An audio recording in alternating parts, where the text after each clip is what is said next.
Друзья, у нас скоро будет карнавал. Здесь репетиция барабанщика.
Gracias, amigo, gracias.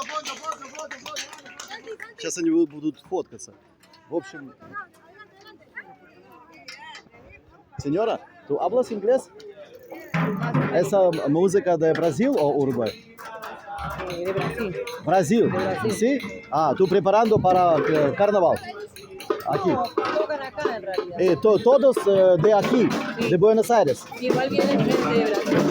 Ah, después tú voy a Brasil para carnaval. ¿Sí? Ah, y todos de Buenos Aires. Ah, ok, gracias. ¿Cómo se llama ese instrumento? ¿La coba? ¿Cantita? Repique. ¿Ah? Repique. Repique. Repique. Repique. Eres de Buenos Aires. ¿Sí?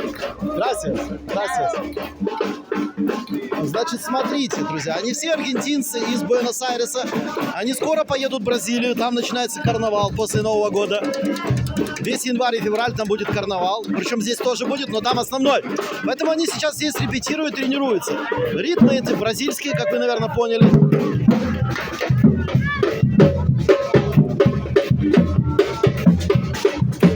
Все, у нас все. Мне остается только напомнить, что надо обязательно подписаться на этот канал, поставить лайк, нажать на колокольчик, сделать его черного цвета и поделиться этим замечательным, зажигательным роликом с друзьями и написать какие-нибудь теплые комментарии. Колокольчик черного цвета и не забываем про лайк. Это были аргентинские барабанщики, которые готовятся на бразильский карнавал. Всем спасибо, горячий привет из Буэнос-Айреса.